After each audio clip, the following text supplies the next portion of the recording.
Good morning, everybody. Good morning and welcome to Hot Topics, our show that we stream live every day at 10 a.m. This is a lot, and you guys know where I'm going. I think you know where I'm going because I think you saw that mess that happened last night at the White House, or you're well aware of it because you got a notification, or you just saw the clips online. Now, I want you guys to sit back. I hope you have your coffee this morning. Tell me where you are streaming from and tell me what's on your mind, because we're going to go through. I'm going to play. I have a lot of things that I want you to see in the upcoming hour or so that we're going to do this, because this is important. This is important. And this is not a distraction. Well, it is a distraction, but I'm going to point out how it is a distraction.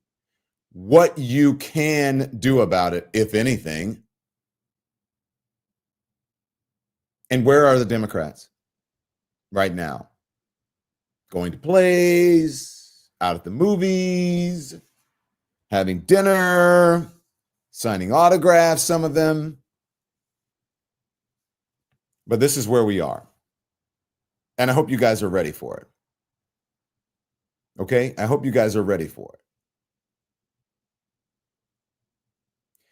Last night, President Trump declared that the United States should seize control of Gaza and permanently displace the entire Palestinian population. It is one of the most radical ideas that any American leader has advanced in years. Now, you want to talk about, do you remember the whole thing before the election and what happened? Remember the whole thing before the election? College students protesting on campuses. Some of our politicians saying, do not vote for Genocide Joe. Do you remember that? Where are they now? When what the President of the United States is doing is akin to ethnic cleansing, fascist behavior. He wants to annex a territory that does not belong to the United States, while at the same time sanctioning Russia for doing the very same thing. So what you said that you ran on America first, the price of eggs, the price of gasoline, the price of goods, and here you are focusing on foreign policy, which is important, but that's not what you really ran on. And it's inconsistent. And it's hypocritical. It's contradictory that you want to take aid from USAID, which saves the lives of millions of people in countries that have very few resources. But you want to take the money. I'm not saying that you shouldn't do it. I'm saying that you need to be consistent with all of it, and it's not what you ran on. And now you want to go take to Gaza because he's saying we need to, what he wants to do is rebuild Gaza, just flatten it. And then he wants to continue to give money to our ally, Israel. I'm not saying billions of dollars. I'm not saying you shouldn't do it, but you should be consistent. Why are you giving money to one place? You're rebuilding one place, and you want to take away USAID, which helps people in other countries, African nations. USAID supports people in Gaza, yes, but I'm saying you're being inconsistent here.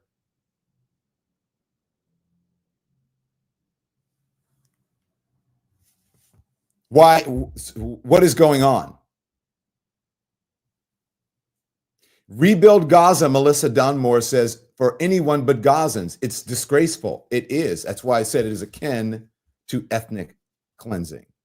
And this is just what Netanyahu wanted, Quinn Turner says. Pay attention, America. I'm not saying that you should not help our allies. I'm not saying you should not give our allies money. But I'm saying you need to be consistent. And you need to explain to the American people, when you say America first, we're going to focus on things here in America. We're going to close our borders so that we can become isolationist. But that's not what you're actually doing. That's why I say, watch what they're doing, not what they're saying, because it's a distraction. The president hosted Benjamin Netanyahu of Israel at the White House yesterday. Mr. Trump said that all 2 million Palestinians from Gaza should be moved to countries like Egypt and Jordan because of the devastation wrought by Israel's campaign against Hamas after the terrorist attack on October 7th. An unfortunate situation all the way around.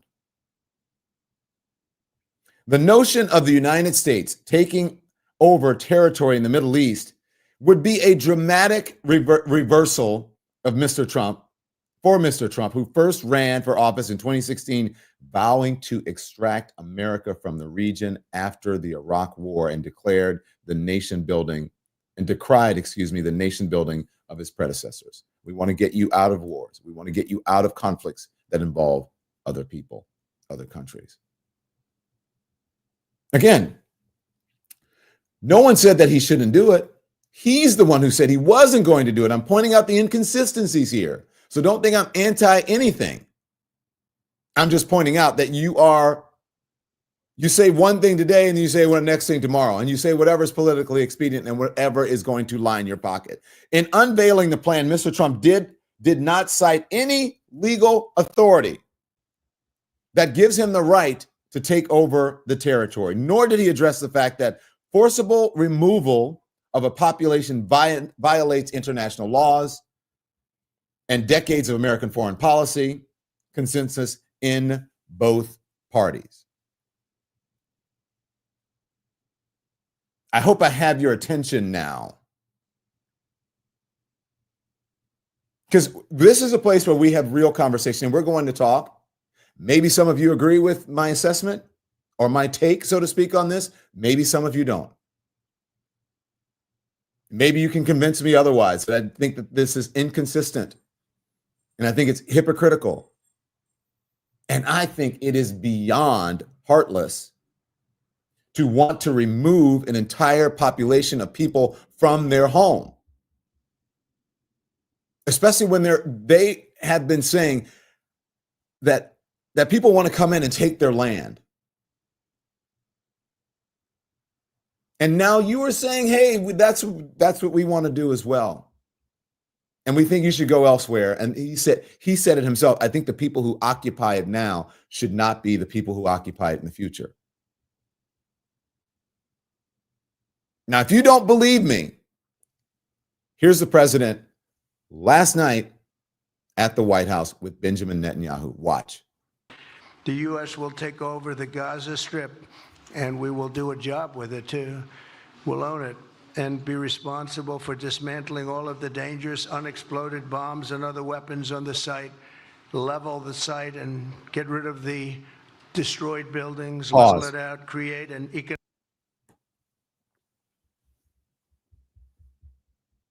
Who pays for that?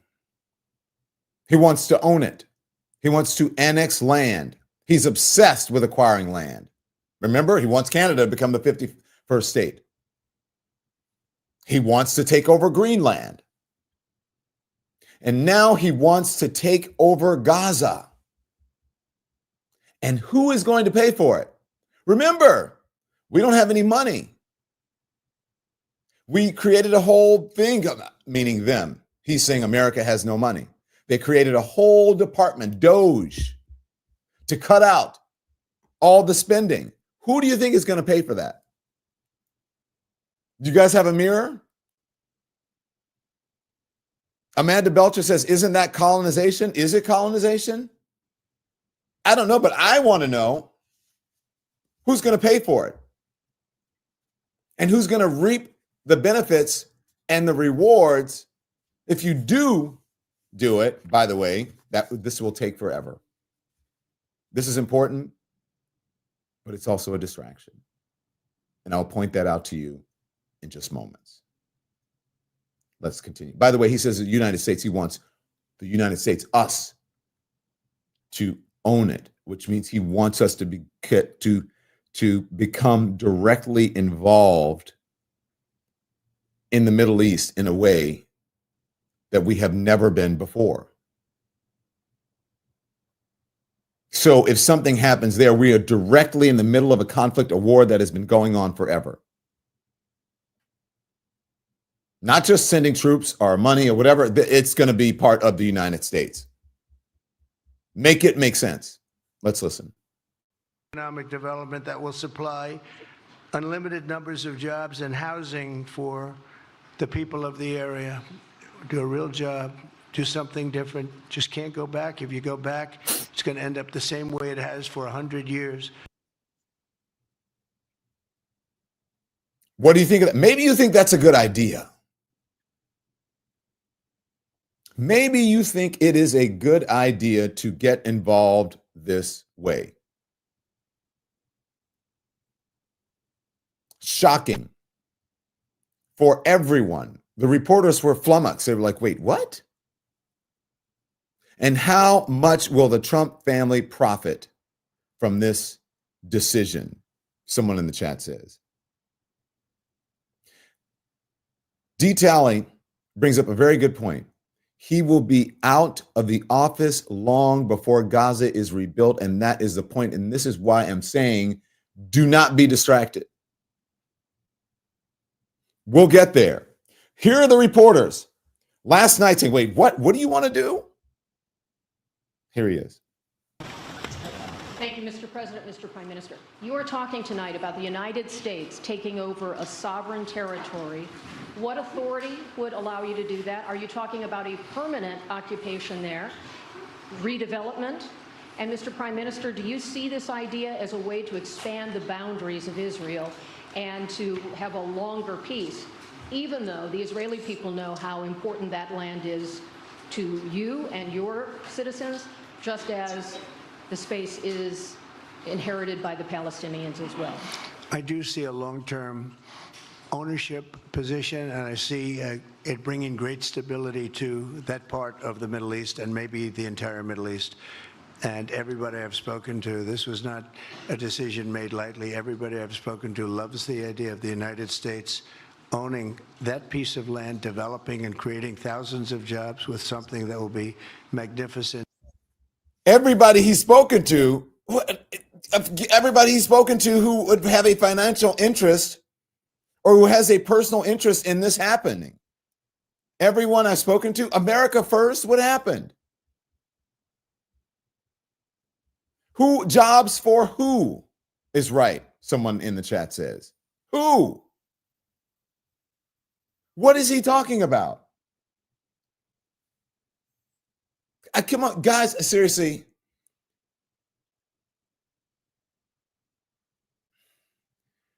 This is the most outrageous and the most ludicrous thing that I have heard from this administration as he is standing next to the Israeli Prime Minister, Benjamin Netanyahu, who is grinning like a Cheshire cat because Donald Trump is doing the work for him, no matter how you feel. Let's just say, because folks are going to say, well, Benjamin Netanyahu wants that land. Doesn't matter if he wants it or not. Donald Trump is saying, this is what we want to do. This is what we're doing. And by the way, America is going to own it, which puts us in business and partnership with what? Israel, with Gaza, which makes us responsible for any conflict that happens there. Not voluntarily, not helping out an ally, but it makes us responsible for that. Ownership? Why would you want to have ownership in a place that has been warring forever if you are the anti-war president?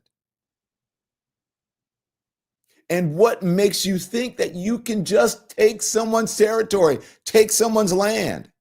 And by the way, let me just back up. And for those who have been saying this is ethnic cleansing, that Israel has been, genocide, however you feel about that, Donald Trump is actually doing and saying something that is akin to that. John King over at CNN, and this is before the press conference, but when Donald Trump said it from the Oval Office with Benjamin Netanyahu. Let's let John King explain it for you, who is on legacy media, on corporate media, and they are pointing it out. Here's John King.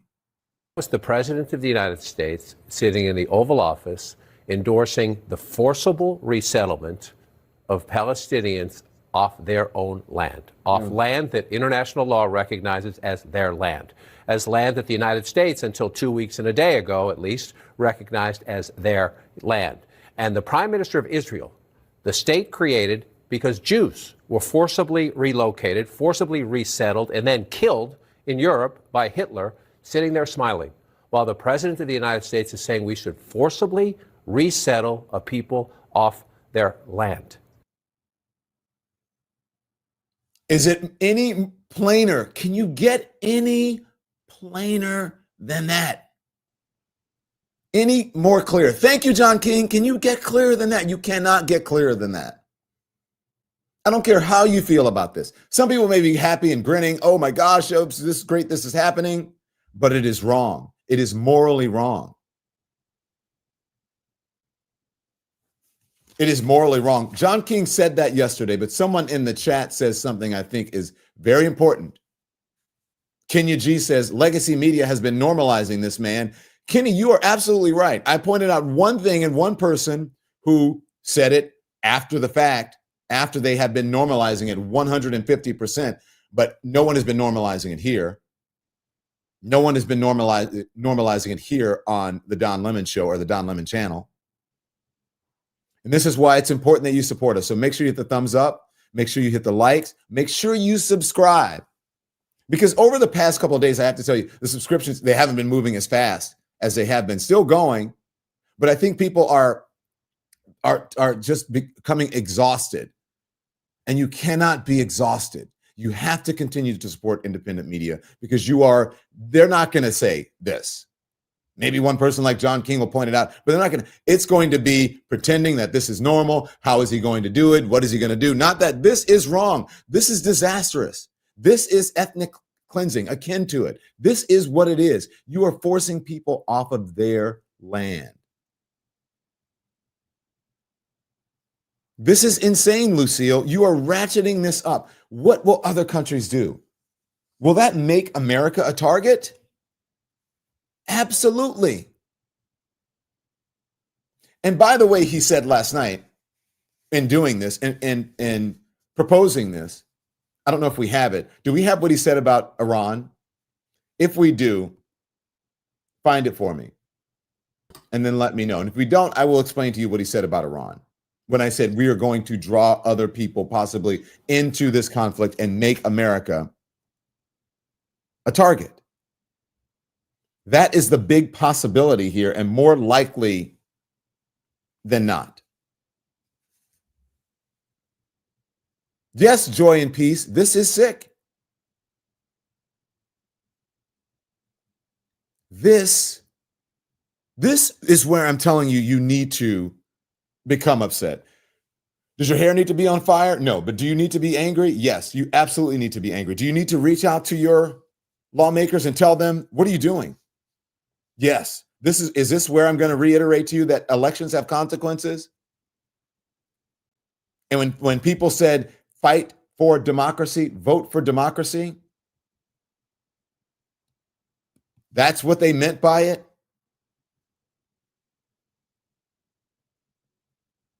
So I believe, as someone in the chat said, this is a ludicrous and outrageous proposal, probably, although it would have long-term serious consequences, probably will never happen. So is it something you should pay attention to? Yes, but is it a distraction? 150%. 150%. You want me to tell you why it's a distraction? Because someone told us it was going to happen. One of Donald Trump's own allies and biggest supporters explained to you what was going to happen. And in the meantime, again, behind your back, or just playing in your face,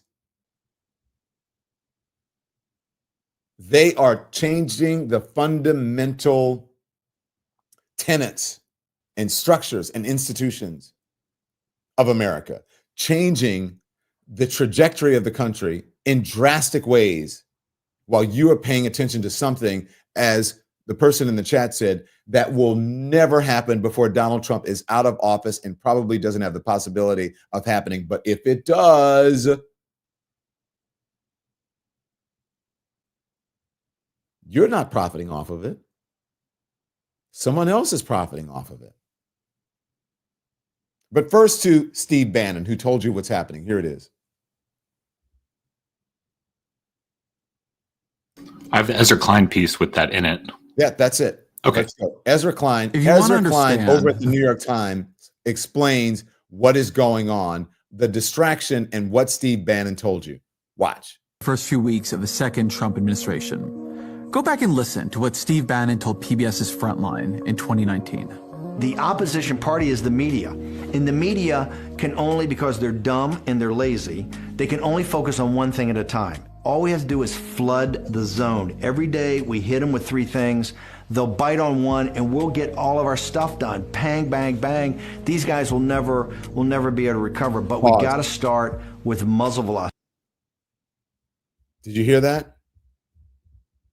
Bang, bang, bang. And we've got to start with muzzle velocity that he goes on to talk about, and I'm going to play it. But you've got to start with muzzle velocity, which means you have to, and I hate to keep saying this to you every day, you've got to, the media comes and cover every single thing, every single little distraction, instead of sitting back and figuring it out. You don't have to run it live, everything without context. Instead of putting it in context of what is happening. Instead, he's sitting there with folder upon folder upon folder upon folder of these asinine executive orders that most of them cannot be enacted anyways, and he could just do it and doesn't have to make a show of it. In the meantime, the media is covering it live and then talking about it all day, and in the meantime, they're trying to get rid of the Department of Education. In the meantime, they're trying to take rights against American citizens. In the meantime, they are sending people into the American institutions like USAID and others, and they're gutting it. While everybody's going, oh my God, he's going to annex Gaza. Oh my goodness. Do you know what it would take to actually do that? In the meantime, he's getting rid of civil rights that people have had since Lyndon B. Johnson signed the Civil Rights Act in the 1960s. Oh my God, he's going to do Gaza. Oh, he's going to do this. He's going to do that. Oh, can you believe it? Oh my God, this man. Oh, and you're sitting in front of the TV and you're becoming enraged every single day and you're not paying attention to what is going on. Steve Bannon, a Donald Trump ally and supporter, has told you what they're doing. They're playing in your faces. Here it is. So it's got to start, it's got to hammer, it's got to muzzle velocity. Muzzle velocity. Bannon's insight there is real. Focus is a fundamental substance of democracy. It is particularly the substance of opposition. People largely learn of what the government is doing through the media. So if you overwhelm the media... A record-setting number of executive orders. There you Everybody go. pardons. Violence, non-violence. Including assaulting police officers. Birthright citizenship. We live in unprecedented times right now. If you keep it moving from one thing to the next... So far, so good. Is this legal? If you give it too many places it needs to look... You've never been deported before? all at once. All federal grants and loans will be halted. Look, there is a purge happening. Frankly, unprecedented in its nature. Guantanamo. DEI. The Gulf of America. No coherent opposition can really emerge. It is hard to even think coherently. Donald Trump's first 2 weeks in the White House have followed Bannon's strategy like a script. The flood is a point. The overwhelm is a point. The message wasn't in any one executive order or announcement. It was in the cumulative effect of all of them. Thank you. Thank you, Ezra. I think you get the point. Do you get the point? Now, what is important to you? What is important to you? That's what you need to figure out. The fundamental systems that have kept this country running for centuries, or the distraction overwhelming you with shit that you that will probably never happen and then has no effect on your life. But you fall for it. Now, that's how Ezra Klein explains it. Okay? I don't understand why legacy media keeps falling into the same trap, Trump trap. It is the craziest shit ever. He's absolutely right, says Amber Devon. Absolutely right. So while we're worried about what's happening overseas, not that it's not important, but right here in the United States, the things that affect you every single day that will affect your life, the lives of everyone here in America, getting rid of education, the Department of Education, that will affect you immediately. It's more of an effect than what is going on in another place. That's how Ezra Klein explains it. But Roland Martin gives it to you. You may not like the way he says it, but he says it plain, loud, and clear, and in your face. Here's Roland. While a lot of y'all are bullshitting around on whether you can be on fucking TikTok, while you're getting caught up in some bullshit housewife, while you're having your fucking MJ and LeBron debates on who's the GOAT, there is literally, as we speak, an entire focus to gut every single civil right and economic gain that we have had since 1964, because they are pissed with those three acts. They're pissed with the Brown vs. Board of Education Act. You have voucher bills that are being pushed in Texas and Tennessee and other places to gut public education. What we have to understand is there is a vicious assault to completely defund Black America. Did you hear that? They're defunding Black America. Straight up, says Dr. Ludmilla. They are. They are not only defunding Black America, they're defunding poor America. They're defunding LGBTQ America. They are defunding women in America, getting rid of DEI initiatives, which helps women. Helps everyone. Jazz and Laughter says the reason why Trump is trying to dismantle America is because his mind is dismantled. Dismantlement is all he knows, perhaps. Perhaps. But behind all of this is a hunger for more money, more territory, legacy, power. Yes, Don, education is what I am targeting right now, says Nadine Rice. Education is important. Education is important. So back to the Gaza thing. When I tell you that they are playing in your face and that they are giving you the sleight of hand but lining their own pockets, let's put up the reporting from about Jared Kushner. This is from The Lever and other reports. Take a look at your screen. As ceasefire nears, Jared Kushner's new investments could boost Israeli settlements. Just before the Israel-Hamas war ceasefire deal, Donald Trump's son-in-law doubled his stake in an Israeli firm that stands to gain from expanding Israeli settlements.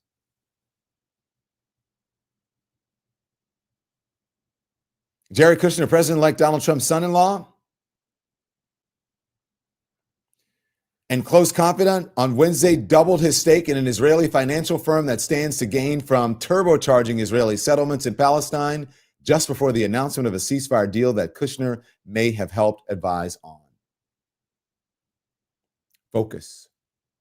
Pay attention. Do I have your attention? TA says Jared Kushner, yeah, his ongoing shadow government in the Middle East. Do I have your attention, people?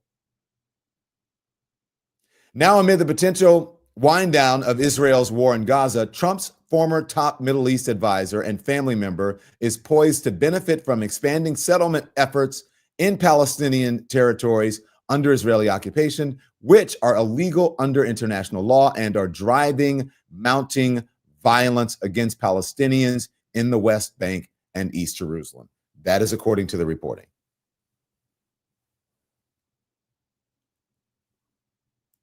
That is according to the reporting. Are you listening? And if the reporting did not tell you that, then perhaps if you listen to Jared Kushner, he might tell you himself. This is waterfront property. It could be very valuable Rewind it to the beginning. If people in Gaza's waterfront property. It could be very valuable to if people would focus on kind of building up livelihoods. You think about all the money that's gone into this tunnel network and into all the munitions. If that would have gone into education or innovation, what could have been done? And so I think that it's a little bit of an unfortunate situation there. But I think from Israel's perspective, I would do my best to move the people out and then clean it up. But I don't think that Israel has stated that they don't want the people to move back there afterward. The thing that I would try to do if I was Israel right now is I would just bulldoze something in the Negev. I would try to move people in there. I know that won't be the popular thing to do, but I think that that's a better option to do so that you can go in and finish the job. Okay, two things he said. That was a little bit of an unfortunate situation. A little bit? Really? Bulldoze it.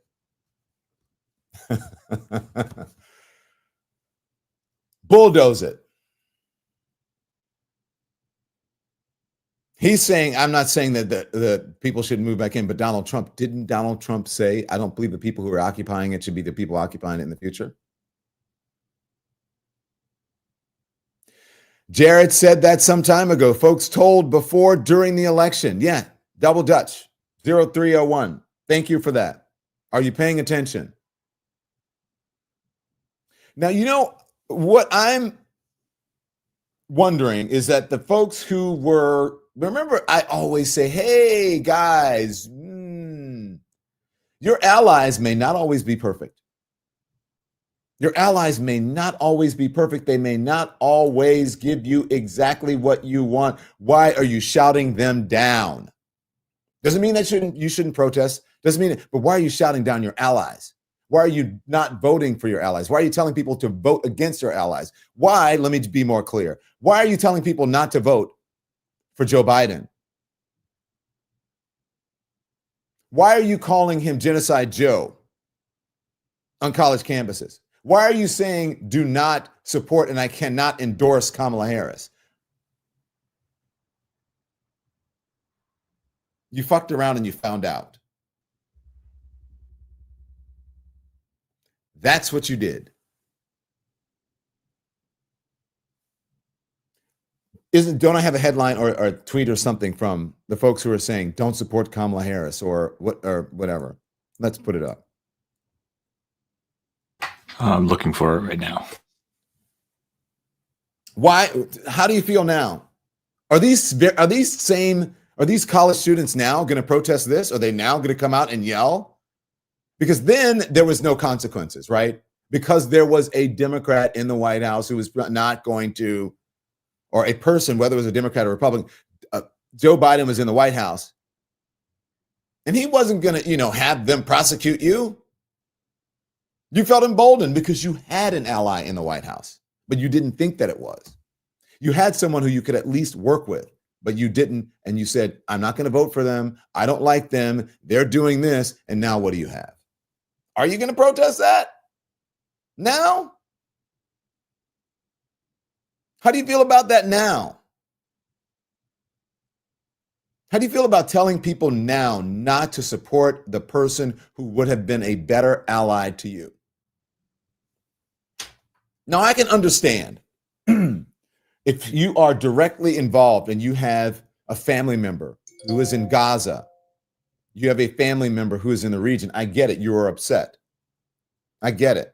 But if you're a lawmaker, I think it is dangerous.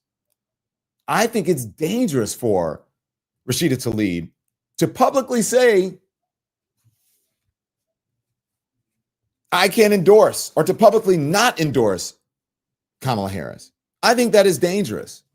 This is what Sheil Kapoor says. Representative Rashida Tlaib, Democrat in Michigan, who stayed neutral in the 2024 presidential election between Trump and Harris, slams the president for fanatical bullshit on Gaza and calls on colleagues who support a two-state solution to speak up. Too late, Rashida Tlaib. I have nothing against Rashida Tlaib. But what I am saying is, it is too late. Tlaib declines to endorse Harris at UAW rally in Detroit. This is according to a report, the Detroit News. U.S. Representative Rashida Tlaib of Detroit declined to endorse Vice President Kamala Harris's bid for the presidency Friday at a United Auto Workers Union rally as Democrats made a late appeal to get union voters to the polls.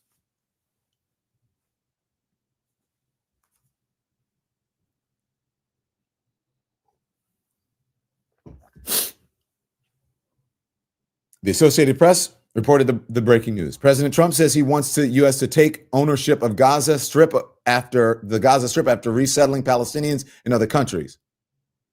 Rashida Tlaib. Palestinians aren't going anywhere.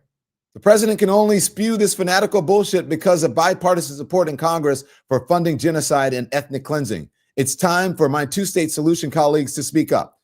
Okay. You can feel the way you feel, but it was time for you to speak up during the election. It is too late now. That's when I've been telling people all the time that your allies aren't necessarily people who are going to agree with you 100% and go along with you 100%, but it is the person or the group of people who closest aligns with what you want accomplished. And even if they don't, it's the people who you can at least work with some common sense. Estella W says, hindsight is always 2020. No, Estella W, not with this one. You knew. People told you. They knew what was going to happen. People, I said, if you think that Donald Trump is going to be a bigger ally for the people in Palestine, or the Palestinian people in Gaza, then you are out of your head. And now, again, I am not against Rashida Tlaib. I'm not against the Democrats, but I'm just giving it to you factually. It is the truth. They FAFO'd.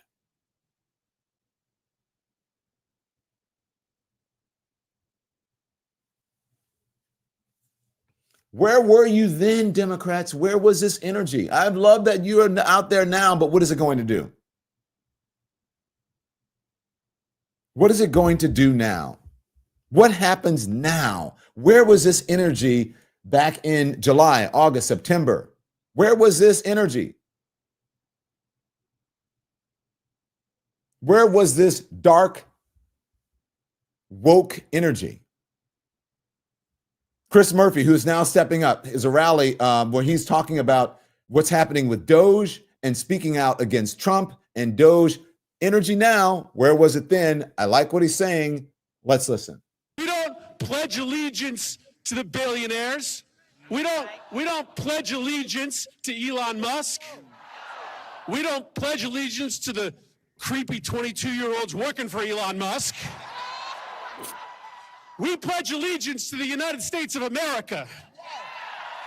And so I want to make sure that my mother gets her Social Security check, not because she pledges allegiance to Elon, but because she pledges allegiance to the United States of America. I want to make sure your neighbor gets their tax refund, not because they pledge allegiance to the billionaire class, but because they pledge allegiance to the United States of America. And so we have work to do right now. Every single one of us has a responsibility to stand up to this fraud. And it is true, we have to reach out to everyone in this country, conservatives. Okay, I feel you. I feel you. I feel you on that. By the way, make sure you hit the like and subscribe buttons. It affects the algorithm, and it's important for us in independent media. So I thank you for that. It is important that you support independent media. And I have so many great members here who gift memberships to others. I want to make sure just because you're a member doesn't mean that you're subscribed. So make sure you hit the subscribe button, which is also on your screen. May Money in the building. Thank you, May Money, one of my favorite folks here. May Money, you're right on it. A day late and $1 short. And we told people, we told them. Now Chris Murphy is having cocktails and saying naughty words. Does it feel true? Does it feel authentic? How do you feel about it? Do we have it? Roll it. Very long. Hey there, Chris Murphy. It's been a very long day today, full of a lot of bullshit, a lot of threats to democracy. So I poured myself a drink. It's pink. It's vodka and grapefruit juice, which I guess some people call a Greyhound. But I definitely needed a drink after today, and I want to help everybody understand the gravity of the situation that we're in today. So here's the stuff that's dominating the headlines, and it's real stuff. Hey there. Okay.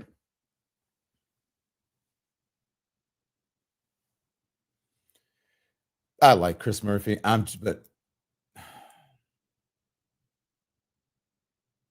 Democrats, what are you doing? He's been one of the good ones, but I mean, it's too like, is it too late? Seriously, Chris. Okay, leave the cocktails and get to the point. Dr. Ludmilla says, I get that you're trying to be authentic or whatever. I want you to lean into but we need attack dogs. Chris has always been loud. People just weren't paying attention, says Nina 518. Okay, I'll give you that. Perhaps that is true. I'll give you that. But are you cool with the Greyhound or whatever? Fine. I'm just saying I'm using this as an example to tell you that our lawmakers need to do things. And perhaps he has had a frustrating day and he wants to go have a cocktail. But you know what's more frustrating to me? What's frustrating to me is this tweet from the new Undersecretary for Public Policy that was installed by Marco Rubio, who every single Democrat voted for. Marco Rubio. And they're going to vote overwhelmingly for all of these other appointees. Because what? I don't know. I don't know what you're doing. I don't know why you're doing it. I don't know why you're kikiing in the Republicans' faces at the inauguration, senators, and then approving these crazy ass people. Republicans are going along with it. But this is what Darren J. Beatty is. Darren J. Beatty is the new Undersecretary for Public Policy. And he says, competent white men must be in charge if you want things to work. Unfortunately, our entire national ideology is predicated on coddling the feelings of women and minorities and demoralizing competent white men.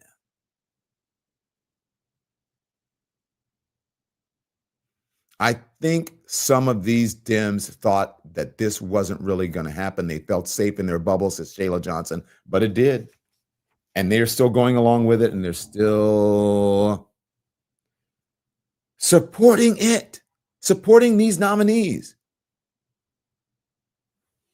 I hate to keep hitting Democrats up, but what else do we have to fight for? Who else? What other party? They are the opposition party. They are the party that's supposed to be fighting for democracy. We have a lot of Democrats that haven't said one word, Josette Cook. You're right. And I played you a soundbite yesterday on our live at 5 where the anchor on CNBC said, we have trouble getting Democrats to come on to talk about what Doge is doing, to talk about what Donald Trump is doing. They simply don't want to do it. They're licking their wounds. How long would it take you to get that, Andy? If it takes you a while, don't worry about it. But if they're licking their wounds, And it's not, look, I think it's okay for the American people if you're tired, because I'm tired. I'm going to tell y'all, I'm tired. You guys know what I was doing before the election. I was running my ass across this country. I'm exhausted. I went from Florida to New York, from New York to Illinois, every state in between, talking to people, trying to show you what is out there, trying to talk some sense into you, but trying to tell you the dangers of what was going on, trying to tell you about the misinformation and the disinformation that was happening out there, trying to warn you that the media was not being strong enough, trying to tell you that fighting against your allies, shouting your allies down was not a good idea, trying to tell you that I didn't support Kamala Harris because she's a Democrat. I supported her because I believe in democracy and I believe in this country. And I wanted the person who on the other side of this administration, that our democracy would still be intact. And so I'm tired. Dems are playing ball without understanding the new rules, says Marlene Prosser. Yes. But even before, when they were so buttoned up and they weren't meeting Republicans with that same energy, I'm tired. So last night, when everyone was texting me saying, oh my God, are you seeing this at the White House? I was like, no, I'm not watching it. Doesn't mean that I'm not paying attention. I said, I will read it at my own time and at my own convenience, and I will talk about it on my 10 a.m. show. But right now, I got to go raise money for prostate cancer awareness. Right now, I have to go raise money for breast cancer awareness, which is how I got my elimination, by being a part of that last night. Last night, 2 things to raise awareness, 2 things that would keep me sane, 2 ways that I can help America. And then the third way is here, talking to you guys, preaching. I'm tired, but I'm not going to back down. I'm a soldier, and the Democrats need to have that same energy, but they need it even more. Where are you? So the folks at home can be tired, I understand it, but our lawmakers cannot be tired. Do we have that CNBC soundbite? Yeah, I have it. This is what I'm saying. They should be flooding the zone with lawsuits, with everyone should be on the television, everyone should be on the podcast, everyone should be on the radio, everyone should be standing in front of a microphone, everyone should be calling an impromptu press conference in Washington, everyone shouting from the rooftops that this is not normal, this is wrong, we need to fight back. Do what Donald Trump does, sue everybody. Because when you sue him, what are you doing? What are you doing then? You're delaying it. You're delaying it. Delay, delay, delay. That's his tactic. So meet him where he is. Start delaying this bullshit. Filing lawsuits, trying to hold it up, fighting against it. Get off your asses. This is what CNBC. This isn't Fox News. This is CNBC. Come on. They're about the business. This is what they're saying about Democrats. It seems from the outside, at least, that the Democrats are still kind of licking their wounds from this last election, the results, trying to figure out how to put together a response. I will say it's been difficult for us at times to get Democrats to come on the program to talk about it. Yesterday, we were turned down by several senators to respond to any of these things. So it kind of seems as if you all are looking around trying to figure out what the response will be. Is that an accurate representation? You know, there's some real truth in that, and here's why. What Trump is doing is lawless. He doesn't have the authority to do this. That limit of law that has always been something that presidents, Republican and Democrat, have always respected. You had with Trump that unilateral impoundment of money. That's a fundamental responsibility of Congress. It's illegal. It's been struck down by the courts. You have them stopping payments to USAID programs. That means that some of these food programs are stopped. It means that medicine that is on a dock is not being delivered to people who need it. And most presidents have a certain restraint. Trump doesn't, and it's lawless. And what can we do? We can complain about it.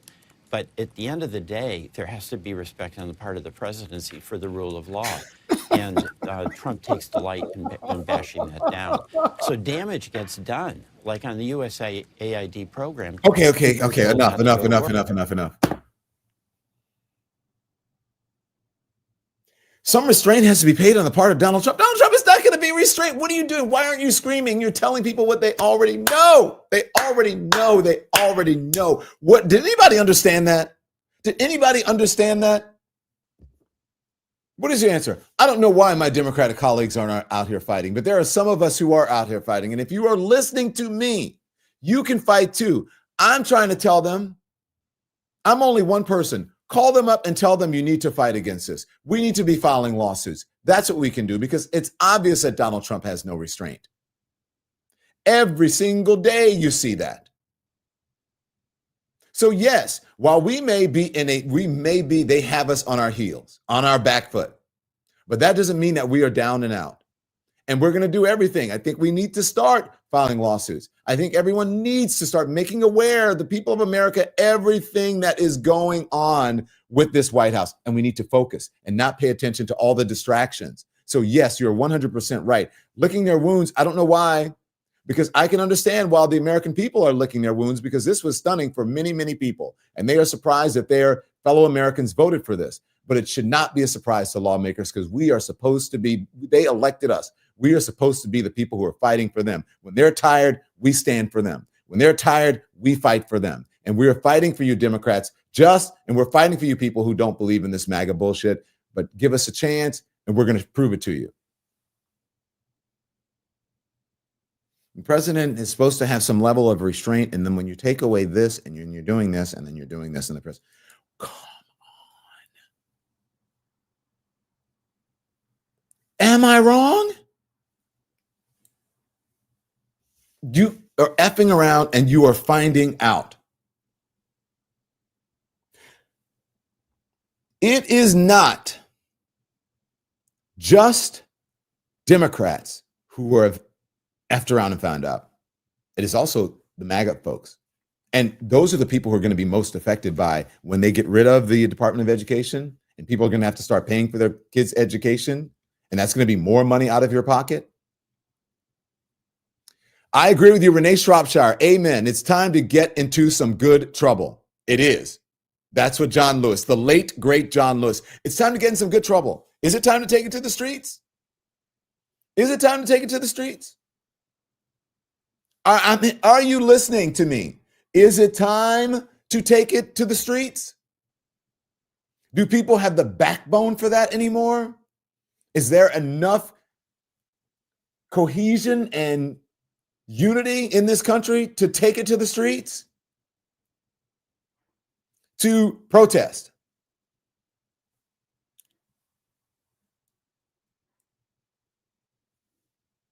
To boycott? To speak loudly? To take it to the courts? Because if they're testing the limits of the American system, shouldn't you test the boundaries of the American system and how high that you can go and how much that you can do to fight back against this? Shouldn't you? Is it time to take it to the streets? Because there's safety in numbers. Enough typing. Enough. It's time for our great, senator from such and such and our Republican senators. There's something, don't we have a headline about how Republicans are going along with all of this bullshit? And is that a surprise? I think we have it. And they're supporting all the appointees. Republicans fall in line with Donald Trump's nominees from the political desk of NBC News. I respect you, NBC News. Is that breaking news to anybody? Is anybody shocked by that? Can you rely on Republicans in this moment to push back against Donald Trump and MAGA? As our institutions, our federal agencies are being invaded by people who aren't even elected, as reportedly they are plugging in printers into government computers to print out letters to send to people, and reportedly, allegedly, collecting mailing lists. with young people who can't even read spreadsheets. Now, I know, according to my friend Simone Sanders over at the MSNBC, who has worked in government, says it's not all unusual for young people to be in these positions. Yes, 20-something years, but 19-year-olds, these aren't even government positions, official government positions. Is it okay for people to have access who have not been elected to your Social Security numbers? Are you cool with that? Is it time to fight back? Is it time to take it to the streets? Is it I'm mad as hell and I'm not going to take it any more time?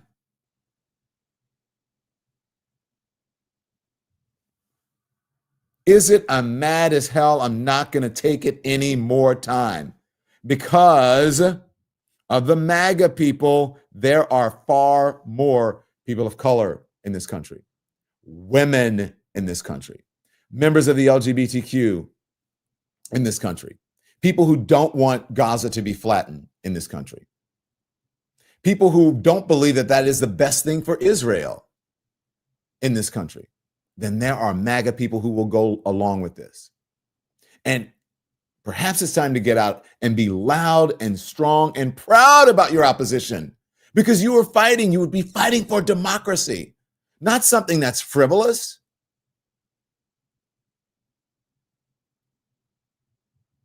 Or you're going to continue to F around and find out.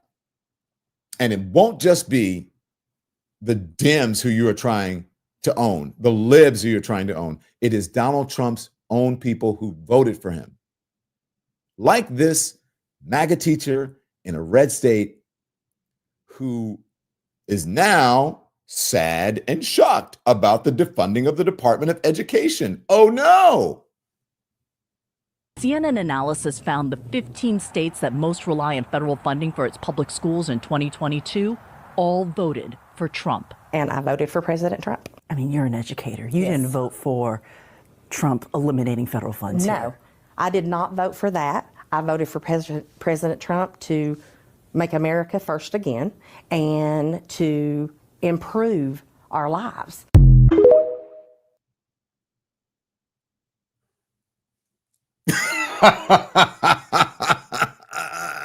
Remember what I said at the beginning of this. Winston Sawyer says, how stupid do you have to be? FAFO, Catherine W. So as I said at the beginning of this is not just like a liberal or democratic thing or whatever. When I said that America first, that's what he ran on, to improve the lives. And that's what people across this country are saying. And it is even MAGA people, is even Republicans. That's what he ran on, America first. Okay, I'm not saying that I believe in that, but I'm trying to point out the contradiction and the hypocrisy on what you said you were going to do and what you are doing. Once you were in office, what happened to lowering the price of eggs? You know who else found out? Some of the very same people. I think it's similar to the Gaza situation. It's similar. Some of the people didn't realize, shouting down their allies, but this is directly voting. Some of the people, Dearborn, Michigan, or whatever, understand that you have people, but they actually voted for Donald Trump. And now here you go. Imagine how you would feel if you were one of them. Now, wow. And imagine how you would feel if you are a family member of one of them, of one of those people, and they supported Donald Trump and you said, I told you so. But there were lots of immigrants in this country as well. And lots of people who were of the same ethnicity as some of the people they wanted to deport and are deporting now, mass deportations. And now you're like, hey, wait a minute. This isn't what he said. We tried to tell you. Okay, Venezuelans, here it is. Conference in Doral Monday, Venezuelan Americans denounced the Trump administration and South Florida Republicans. More than betrayed, beyond betrayed. They used us. They actually, during the campaign, and I don't want to make this political, but during the campaign, the elected officials from the Republican Party, they actually told us that he was not going to touch the documented people. I hate to laugh, lady. But are you guys kidding me? You did not know this. This is why when I tell people it's cult-like behavior, this is a cult of personality figure who is telling you one thing and doing another. We tried to tell you, Pamela Washington. Is that everything I had planned, producers? I'm so upset. Do we have anything else that I need to show that I have? Or is that it? I believe that's it. Yeah, I think you went through it all.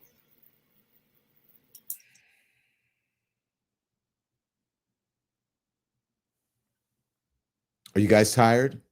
Is it time to take it to the streets? Do you understand why I wore myself out? I feel like I look 10 years older. Jumping on airplanes, jumping in cars, going live for you with sticking the camera on the windshield of the cars. I'm driving through states, talking to people, trying to explain to them how they were voting against their own interests, but they believe that they were. Trying to inform you. I feel that I have done my part. And I'm going to continue to do it. And you have to continue to support independent media. It is of utmost importance that you do it, that you subscribe, that you become a member. To allow me to be able to do that, to allow others in independent media to be able to do that. Thank you, Susie, for gifting. Deidre, thank you for becoming a member. Pastor Lori, welcome here. Welcome, J Can Girl. Welcome, Debbie Bermudez. And thank you for your gifting of a membership. Reality Dose.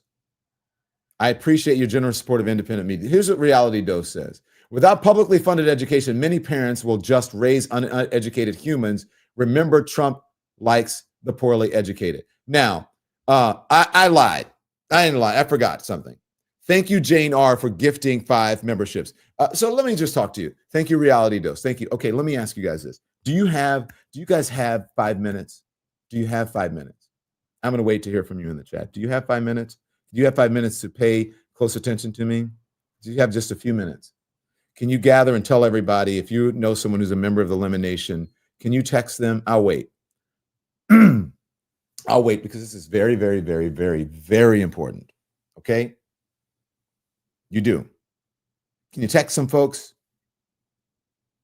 Can you holler at somebody and say, hey, click on? Can you please hit the thumbs up button? Can you please do it? Now, I want you to listen to this. I want you to listen to a story, a little story. We put this up, and sometimes the lives, we find that you pay more attention to the lives. That's what I'm known for, doing live news, and that's what you expect from me, okay? So sometimes some of the things that drop, maybe you don't get a notification for it, or you don't click on it because it's not interactive. You like interacting with me. So I'm waiting for you guys because I want to get the numbers up here. I can see that we have a lot of people tuning in. So make sure you hit the thumbs up while you're doing this, okay?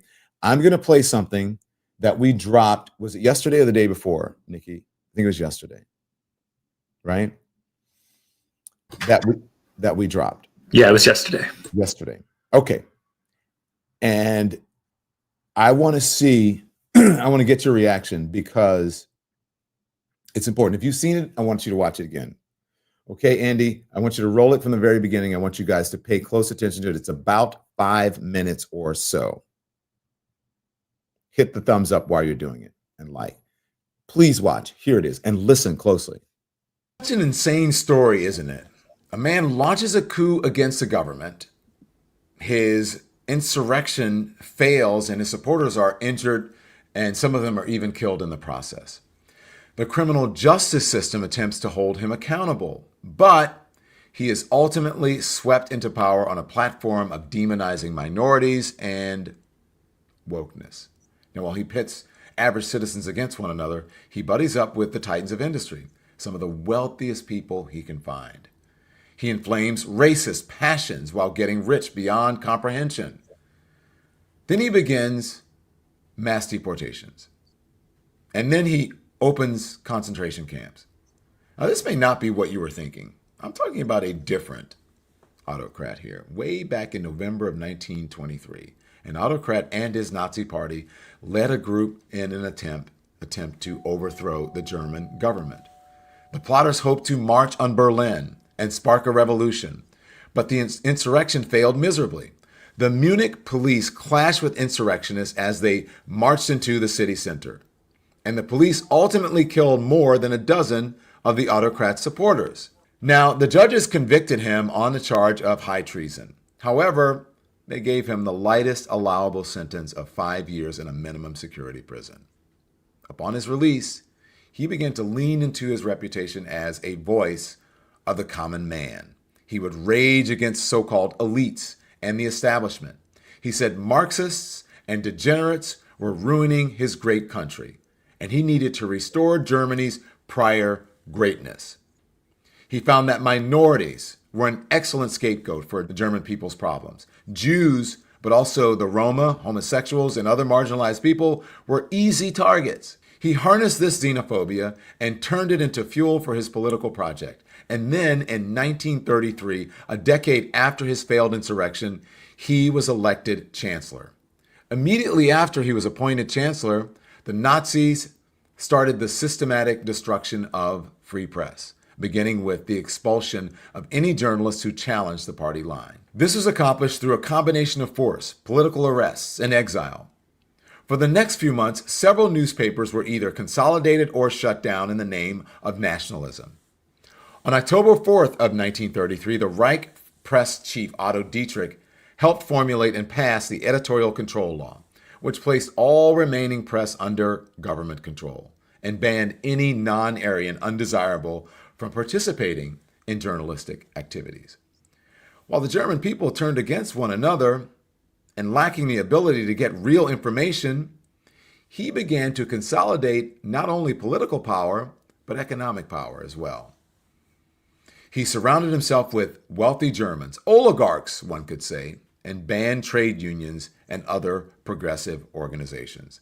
Corporate profits soared, while his championed common man was left in the cold.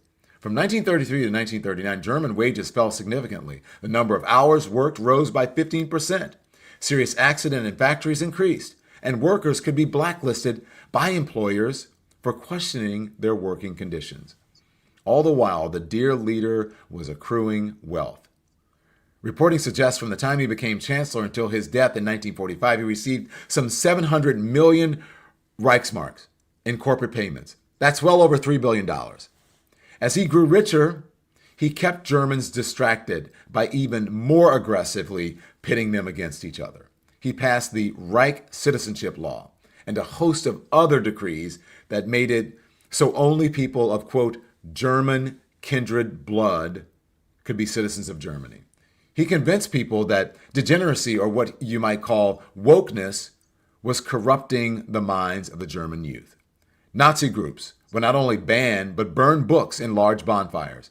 And he, of course, would then turn to mass deportations and then ultimately the final solution to deal with the populations who he had vilified for years and years. History is fascinating, isn't it? It doesn't repeat itself, but it often rhymes. Were you listening?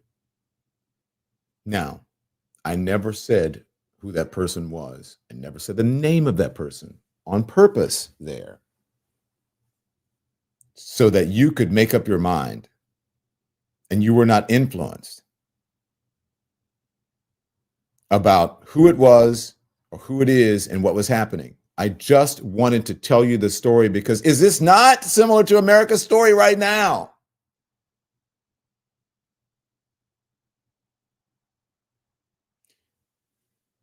If you can keep people ignorant, I love the poorly educated. If you can keep people ignorant, if you can shape the message coming from the media, if you can get rid of the Department of Education to keep and not teach history, certain history, Black history, which is American history in schools, if you can ban books, you're good. You can start annexing countries and taking territories. I'm just saying, people.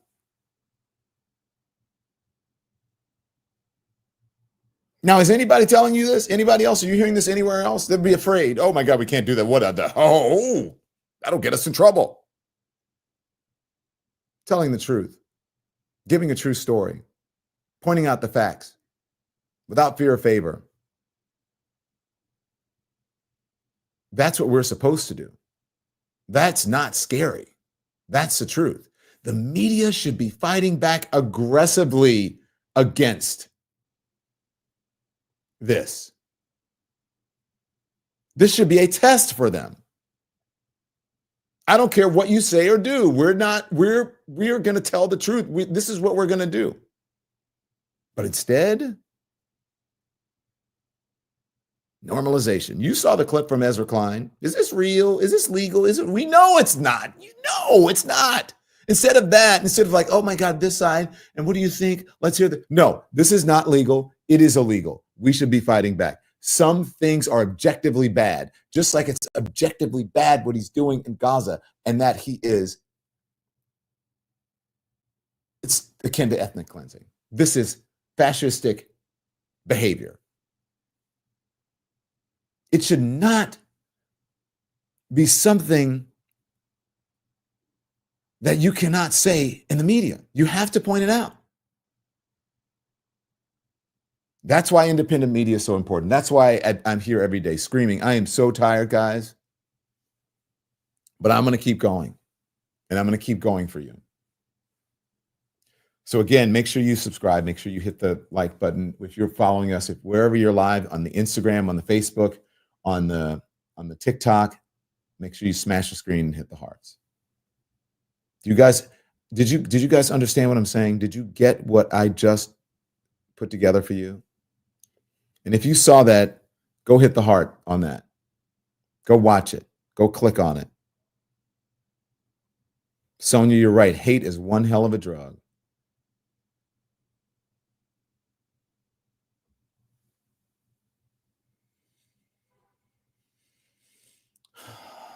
So now you know. And as I tell you every day, take care of yourself. Don't go sit in front of the TV and then it's unhealthy and get enraged. But you should contact your lawmakers and you should be contemplating whether it is time to take to the streets. I'll see you live at 5 p.m. Eastern time. Make sure you tune in. We're going to update you then. We're going to prioritize your comments, especially if you're a member. You have a voice here. You have a voice here. This is your channel. I love you for watching. Thanks everyone for watching. Your support means the world to us. So make sure you hit the like button and you subscribe to our channel to make sure that you never ever miss a video. We're live every day, 10 a.m. Eastern time. We drop even more content at 2 p.m. Eastern and 5 p.m. Eastern. And if you want more Don Lemon Show content, we'd love for you to become a member of the Lemon community, where you will receive access to special community posts. You'll get exclusive content and members-only live shows. So head over to our channel page or click the join button on this video. Again, thank you for watching. We appreciate your love and your support, and we will see you next time.